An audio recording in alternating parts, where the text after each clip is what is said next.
Sveiki visi ralio fanai, sveikinamės iš Viekšnių, konkrečiai iš miestinio greičio ruožo, kuris bus paskutinis penktadienio greičio ruožas, o šalia manęs Orlen Lietuva 2024 ralio organizatorius Vitalijus Plastininas. Labas Vitalijau, ir šiandien mes čia susirinkom, kad papasakotum. Aš manau, jau visiems žinoma, kad labiausiai išskirtinį tikriausiai šių metų lietuviško ralio čempionato renginį. Tai kuo jis bus išskirtinis ir kokios naujovės mūsų laukia? Pirmiausia, aš visą laiką galvojau, kad reiktų mūsų ralio etapą pavadinti Larčio mediumu, nes vis dėlto yra trečias etapas ir tai jau yra pusė viso sezono. Aišku, sulaukus garbingų svečių, paaiškėjo, kad mūsų ta kartelė dar pakelta ir mes turim dar jungti šeštą pavarą ir ruoštis juos sutikti. Aišku, mes nepamirštam ir kitų dalyvių, tai esame beveik jau pilnai pasiruošę. Esam dabar unikalioje vietoje, žvyrinėje atkarpoje miestinio greičio ruožo, ant to vadinamo tramplino. Tai Ir būtent čia, kiek minėjai, bus ir miestinio greičio ruožo komentavimas ir tikimės sulaukti čia daugiausiai žiūrovų penktadienį. Kadangi vieta yra pakankamai saugi, sakykime, yra paralelinis kelias su dideliu atstumu ir laukiam penktadienį čia visų žiūrovų. Greičio ruožo pradžia 21 valandą ir galbūt irgi šiokia tokia naujovė, tai dalyviai startuos reversinė tvarka. Tai yra lyderis važiuos paskutinis, kad išlaikyti tą intrigą. Kaip dažnai, kur vyksta miestiniuose greičio ruožuose. Tai gerai, pradėkim nuo pačių pradžių. Penktadienį visas veiksmas prasideda kiek po pietų, teisingai, Mažeikių mieste? Jo, prie Mažeikių kultūros centro. Apie 17 valandą yra tradicinis atidarymas. Ir iš ten ekipažai jau pajudės į pirmus žvyrinius greičių ruožus, kur yra Mažeikių rajone. Taip, prieš tai, tikriausiai prieš piet, norintis galės pasitreniruoti tam testiniam greičio ruožę vadinam. Taip, yra numatytas ir shakedownas, vadinamas, kuris prasidės 11 valandą ir tęsis 2 valandas šalia Mažeikių. Penktadienį, 5 valandą mūsų laukia iškilmingas atidarymas su galimybė pamatyti pajėgiausius pasaulio lenktynininkus. Taip. Ir veiksmas keliasi visai čia pat, prie Mažeikių.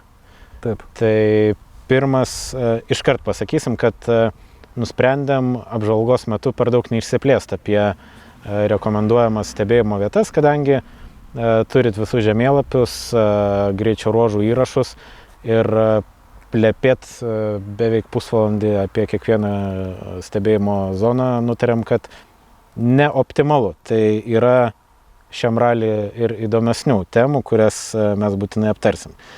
Tai tik noriu pasakyti, kad pirmas, trečias greičio ruožas tiek mūsų, tiek organizatorių požiūrių turi vieną potencialią stebėjimo vietą su patogiu privažiavimu. Jisai startuoja 17:25 minutės, tada iškart po jo antras greičio ruožas ir trumpa pertrauka su kuro užpylimu. Tai visas veiksmas žvyrinėse greičio ruožuose penktadienį tęsiasi iki kokios 8 valandos. Iki 19:30. Tai, sakykime, 19:30 ralio, sakykime, lyderis ar važiuojantis pirmų numerių atvyksta į regrupingo zoną čia Viekšniuose prie vasaros estrados. Tai pirmas, trečias greičio ruožas yra toks, sakyčiau, A lygos kilometražų pakankamai trumpas, nesiekia 4 kilometrų. Antras, ketvirtas jau ilgesnis, virš 9. Viskas pakankamai kompaktiškai, bet visgi labiausiai tikriausiai rekomenduojama atvykti čia, ne, į miestinį greičio ruožą. Aš manau, kad yra pakankamai laiko pamatyti ir vieną iš žvėrinių ir tada atvykti čia į Viekšnius ir, sakykime, stebėti paskutinį greičio ruožą čia. Taip. Kodėl miestinis greičio ruožas pakankamai trumpas, kiek daugiau negu 1 kilometrą? Nenorėtų uždaryti visą Viekšnių miestelę? Tokia jau mūsų miestelio specifika, sakykime, mūsų ta vyšnė ant torto yra tame ruože šis tramplinas. Tai aš manau, kad unikali vieta, tas tramplinas nėra dirbtinis ir jis yra ant žvyro ir mūsų miestelė. Ta prasme, tai aš manau, kad tos konfiguracijos pakankamai užtenka ir tai vėl yra duoklė ir mūsų gerbėjams ir apylinkių gyventojams. Mes vis tiek priimam ralį jau 12 kartą. Tai čia toks sumanymas, mes jau senai buvom sugalvoję, kad reiktų tai padaryti, bet laukiam to 12 kartą. Okay. Ir minėjai, kad bus įsteigta speciali taurė Viekšnių. Viekšnių seniūnas įsteigė greičiausiai įveikusiam ekipažui. Būtent miestinio greičio ruožo. Miestinio. Mūsų gerai žinoma Viekšnių kalvio nukaltas improvizuotas taurės. Tai jau mačiau, iš tikrųjų, autentiškas vienetinis Taip, ir prizas. Tai mes tikriausiai galim paspekuliuoti, kad garsaus Viekšnių kalvio taurė iškeliaus arba į Suomiją, arba į Belgiją. O gal į Prancūziją? Gal į Prancūziją, o gal ir liks Lietuvoje. Tai penktadienio programa tokia pakankamai kompaktiška, neilga. Kaip manai, ar nebus jau paskutiniams dalyviams sutemę? Tarėmės ir su varžybų vadovu ir skaičiavom kelis kartus, tai esam, kaip čia pasakyti, įsitikinę, kad nereikės nei papildomų lempų ir nesutems. Okay. Jeigu sutems, tai Viekšniai bus apšviesti kaip niekad tikriausiai. Jo. Tai gerai, tai keliamės į šeštadienį, kas mane asmeniškai visai džiugina, kad šeštadienį neteks labai anksti keltis, kadangi 6 greičio ruožas prasideda 11 valandą ir apie šitos greičio ruožus jau turėtumėt papasakot kiek plačiau. Nes mes juos pravažiavę nelabai iš tikrųjų supratom, ar iš tikrųjų mes atvažiavom į tą ralį, kuris garsėja greitais greičio ruožais, nes ten specifika visai kitokia negu yra įprasta Mažeikių ralį. Telšių rajonas yra kaimyninis mūsų rajonas ir, sakykime, anksčiau mūsų ralis vykdavo Mažeikių ir Akmenės rajonas. Aišku, liko keli kilometrai ir šiais metais Akmenės rajone, bet turėjom susitikimą su Telšių savivaldybės vadovybė ir jie mus šiltai priėmė ir mes radom arčiausiai Mažeikių rajono esančius ruožus, bet jie yra Telšių rajone. Tai 6-8 galima pavadinti galbūt Mažąją Suomiją, o 7-9, jis toks labai specifinis. Siaurąja kažkuo. Siauras suktas. Ten pati pirma ta atkarpa, pirma pusė, tai sunkiai tilpa net šitas Peugeot vietam tarp krūmų. Ten yra nebūdingas, sakykime, Mažeikių Viekšnių ralių ruožas, nors ribojasi jis tiek su Mažeikių rajonu, tiek su Viekšnių seniūnijos. O apie 6-8 dar reikėtų pabrėžti, kad antroji pusėje prasideda vėjo jėgainės, ir man Lietuvoje dar nėra tekę matyti, kad po vėjo jėgainių propeleriais eitų greičio ruožas. Tai irgi pakankamai unikalu. Ko gero, kad vėjo jėgainių Lietuvoje vis didėja ir sakykime, tie parkai atsiranda ir mūsų rajone, ir Telšiuose, ir Naujoje Akmenėje. Tai čia gali būti, kad nebe naujiena jau greit bus ir kitur. Ja, bet, pirmi kartai džiugina, o 6, 8 ypatingai džiugina, nes tikrai labai gražus greičio ruožas. Gerai, tai mes aptariam pusę šeštadienio. Tai 6, 8 turi kiek daugiau negu 11 km, o 7, 9 beveik 9. Iškart po Telšių rajono greičio ruožų mes turim servizą Mažeikiuose. Taip. Visai nemažas pervažiavimas gaunasi, ne? Nuo ten iki Mažeikių. Jo, iš tikrųjų, vis tiek važiuojam į kaimyninį rajoną. Skaičiavom kiek optimaliausią maršrutą, bet, pervažiavimas vis tiek jis niekur nedinga. Taip. Taip prasme, ERC, VRC netokie pervažiavimai būna. Kažkaip tai, aišku, norėjęs kompaktiškai padaryti viską, bet, norint, sakykime, paįvairinti mūsų ralį, sakykime, tą sąskaitą mes tų pervažiavimų kilometrų šiek tiek gavom papildom. Taip.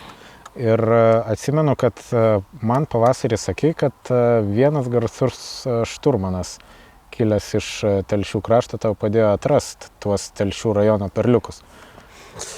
Jo, tai bet kokiu atveju yra lengva su žmogum, kuris gyvena toje vietovėje.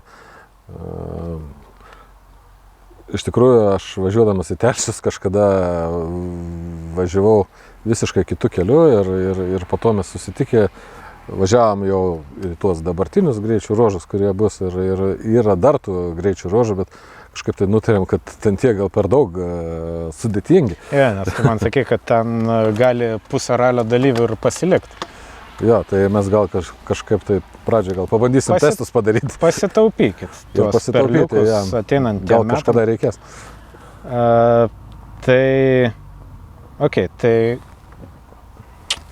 Tai kaip suprantu, Giedrius Notkus Telšių greičio ruožuose turėtų turėti tam tikrą pranašumą, jeigu...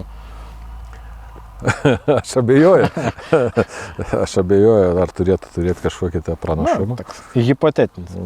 Bent jau gali būti, jeigu visi žinom, kad Dalius gyvena Telšiuose. Taip, tai po servizo Mažeikiuose, kuris truks 45 minutės, mes keliamės į paskutinius 4 greičio ruožus, kurių ilgiai 10, 12 beveik 7 km ir 11, 13 beveik 12 km. Tai veiksmas prasideda be 10:04 po pietų ir čia tikriausiai panašu, kad spręsis ralio nugalėtojai, jeigu nebus sukrautas per didelės persvaros iki tol. Ir mes turėsim Power Stage, ne? 13 greičio. 13.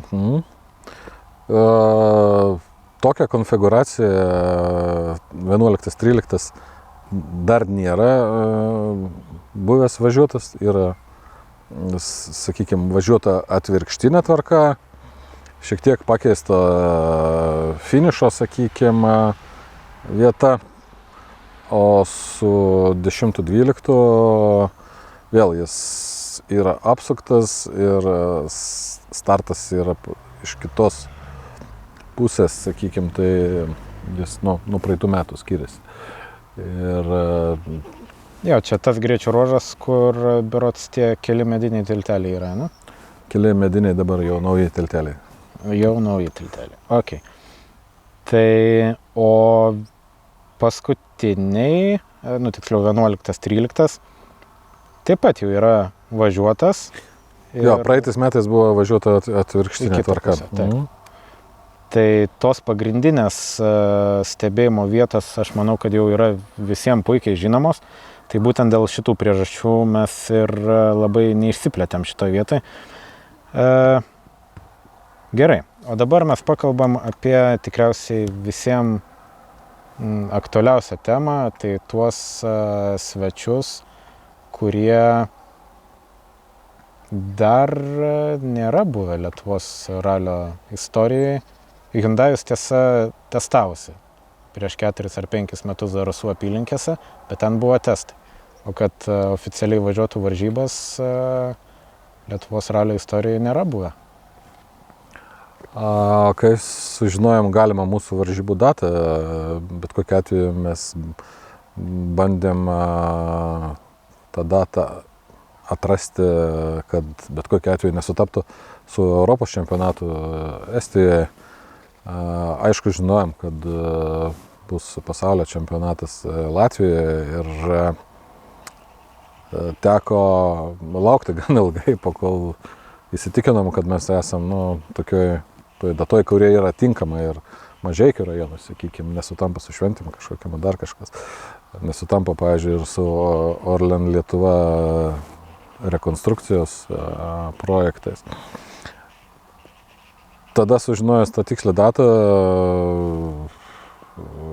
mes išsiuntėm nemažai pakvietimų įvairiom komandom, tame tarpe ir Hyundai Motorsport ir visom kitom.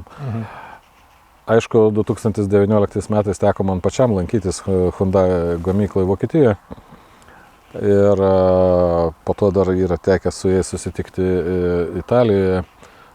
Tad buvo galbūt paprasčiau iš tikrųjų ir žinojom, kur siųsti informaciją ir taip toliau. Tuo labiau dar padėjo ir kiti žmonės, sakykime, ir tas ryšys kažkoks tai buvo ir jis prasitęsė. Aišku, mes gavom daug visokių pageidavimų, reikalavimų, konfidencialumo ir visų kitų,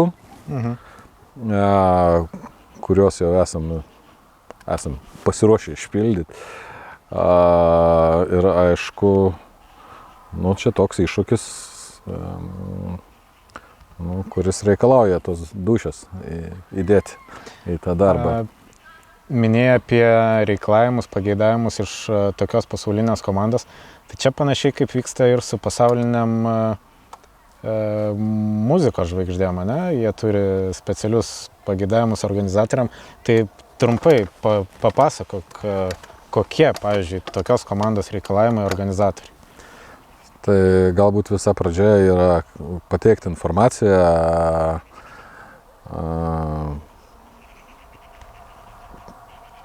matėt, ko gero, kad yra testinis greičių ruožas, turi būti tik tais skirtas Rally 1 automobiliams, laiko tarpas, sakykime, kada tas testinis ruožas turi vykti ir kiek laiko vykti, tai 6 valandas. Aišku, visos kitos smulkmenos, kaip laikina serviso zona prie testinio greičių ruožo, tas pats, sakykime,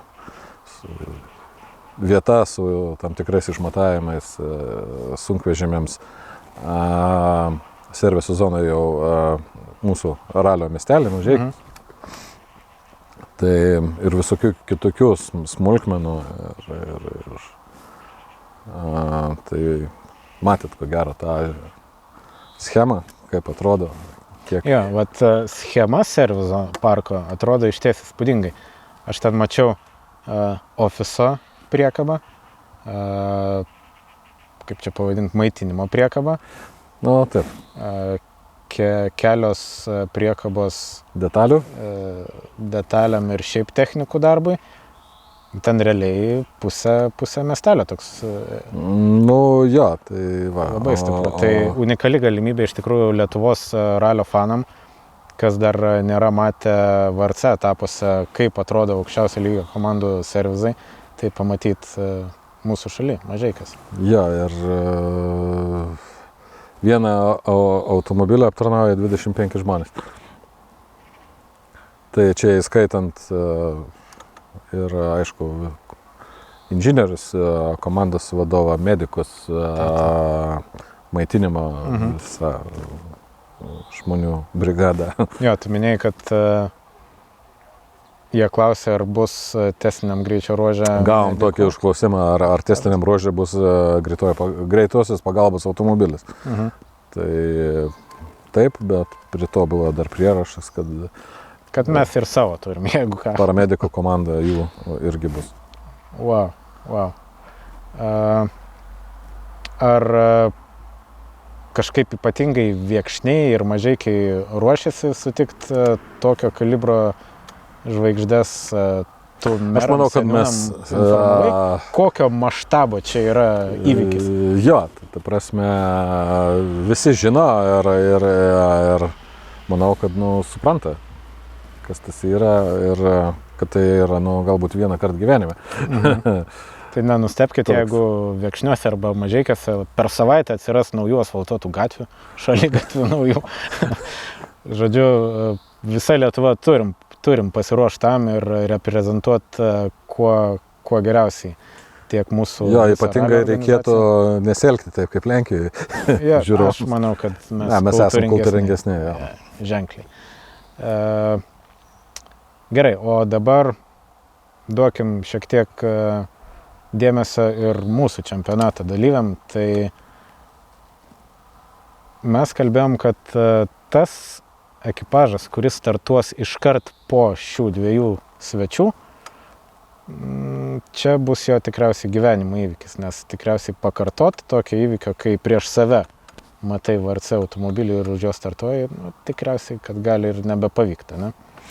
Jo, tai bet kokiu atveju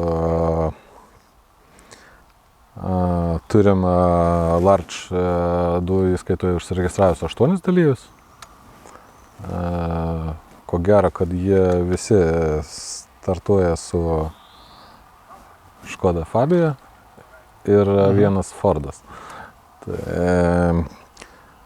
turime daug proto automobilių, Larch 1 įskaitoje. Gal kažkiek mažesnis dalyvių skaičius Larch 4, tai Rally 4 įskaita, kur važiuoja daug jaunų vairuotojų.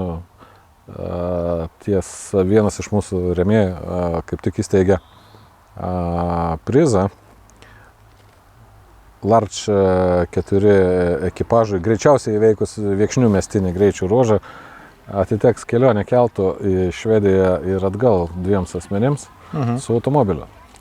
Tai va, tai čia kas vairuoja Peugeot 208, Ford Fiestas, Larch 4 įskaitoje, tai prasme, gali pasistengti. Tai šiai dienai mes turim 4 pretendentus. Kol kas 4, jau. Justinas Brokuris, Erikas Valkeris, Aras Kvedaras ir Sebastianas Teteris, ne? Taip. Tokiai, tai trumpai perbėkim per klases. Tai va, tavo minėti R5 automobiliai yra 8, iš jų 2 svečiai iš Lenkijos. Šiaip visai džiugu, kad Vaidotui Žalai nepritrūko motyvacijos ir ryžto po 2 nefinišuotų prieš tai. Laukiam informacijos, kad galbūt su Vaidotas startuos su naujesnės kartos RS modeliu.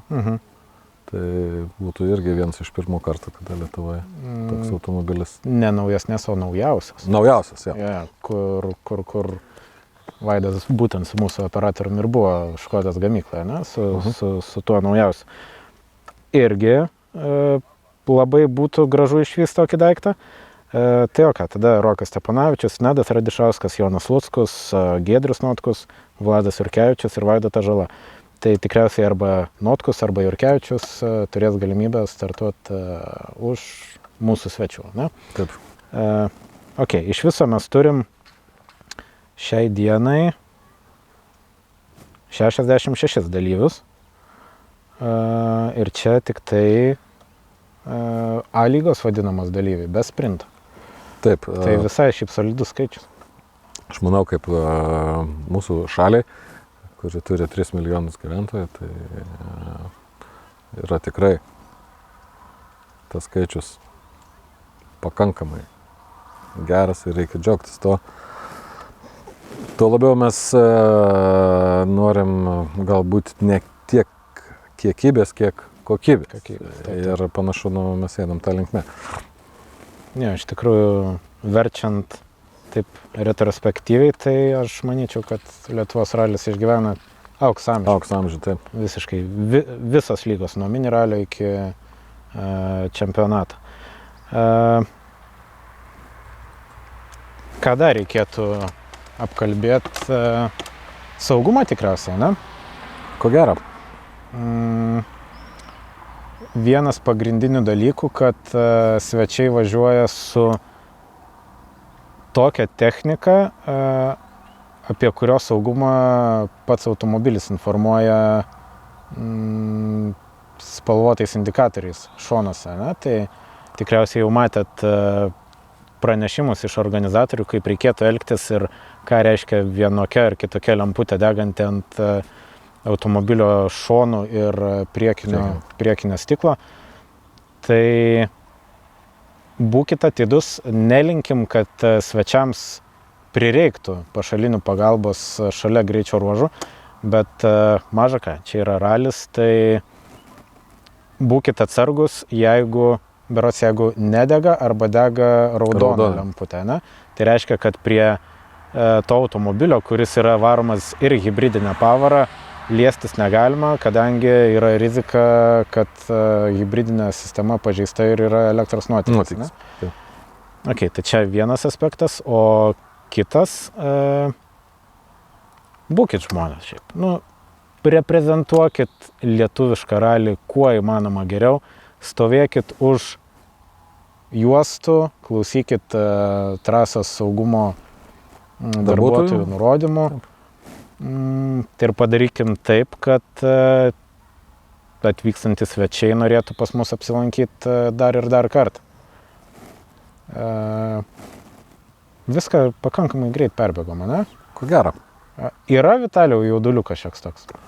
Kažkoks gal ir yra, bet tai čia natūralu, ta prasme, bet 12 kartą rengiant varžybas, kurios išaugo, sakykime, nuo sprinto iki A lygos ir dabar mes priimam pasaulinę lygą komandą su 2 pasaulinio lygio vairuotojais, kuris vienas iš jų yra dabartinis pasaulio čempionato lyderis. Tai kažkiek to yra, bet manau esam pasiruošę tiek psichologiškai, tiek ir kitaip. Ar dar apie patį organizacijos vidų. Plečiat kažkaip pajėgumus, reikalinga sustiprinti organizaciją, kad būtų įgyvendinti tiek svečių lūkesčiai, tiek pats renginys būtų kuo įmanoma kokybiškesnis? Turėsim, aišku, žmonės, kurie rūpinsis ar padės einamaisiais klausimais.